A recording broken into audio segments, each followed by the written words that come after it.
réponds au nom de Baki Bassolo Cyril. Je suis le directeur du développement de l'irrigation à la Direction générale des aménagements agro-pastoraux et du développement de l'irrigation. Alors particulièrement sur ce site, nous avons mis en place un système d'irrigation de type goutte à goutte. Donc c'est un système, vous pouvez constater, qui répond exactement à son nom. L'eau est apportée aux plantes sous forme de gouttelettes. Et ça permet, je dirais, d'économiser suffisamment d'eau et d'être assez plus précis en termes d'économie d'eau. Alors mes impressions sont bonnes. Voilà, essentiellement ce qu'il va rester à faire, c'est de continuer à irriguer de façon normale, tout en suivant un bon calendrier d'arrosage pour permettre aux plants vraiment d'avoir suffisamment d'eau et de pouvoir croître normalement. Les plants sont mis en terre sur 3 hectares. Alors de façon générale, il faut dire que le terrain est relativement bien préparé. Donc on observe également qu'au plant de cacao, il est associé des plants de bananier. Je pense que c'est 2 cultures qui peuvent aller ensemble. Donc pour ce qui concerne le système d'irrigation, si je vais revenir un peu sur les composantes, donc l'irrigation est faite à partir de forages. La source d'eau, c'est des forages qui ont été réalisés.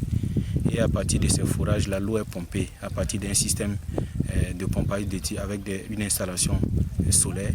Et l'eau passe ou transite par un polytank de 10 mètres cubes et par la suite revient au niveau, je dirais, des parcelles, en passant par plusieurs dispositifs, notamment des têtes de contrôle pour pouvoir sectionner et pouvoir répartir l'eau par bloc d'irrigation. C'est un projet qui est vraiment salutaire parce que déjà ça nous permet de savoir que tout est possible.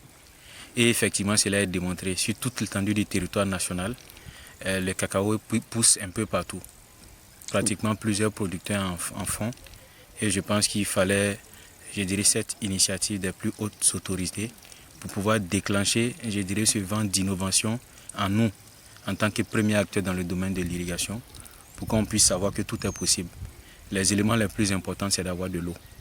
L'eau, ensuite, quand vous avez la terre, tout est possible.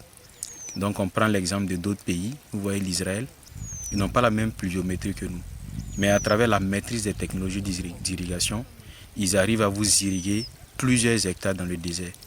Donc aujourd'hui, la politique est essentiellement orientée également vers la prospection des eaux souterraines pour pouvoir utiliser des systèmes d'irrigation innovants pour irriguer là où on a des difficultés en matière d'apport d'eau par la pluviométrie naturelle. Le premier constat ou le premier mot, c'est déjà de féliciter tous les acteurs qui ont contribué à mettre en place ces systèmes d'irrigation, depuis les plus hautes autorités, en l'occurrence le ministre d'État, le ministre de l'Agriculture, des Ressources animales et halieutiques, en sa personne, le commandant Ismaël Sombier, également le directeur général des aménagements agro-pastoraux et du développement de l'irrigation, qui ont permis à ce que tout ce qui est innovation et système d'irrigation puisse se déployer un peu partout sur l'étendue du territoire pour permettre aux producteurs d'avoir vraiment des dispositifs qui leur permettent d'apporter l'eau à leurs plantes et pour pouvoir produire normalement.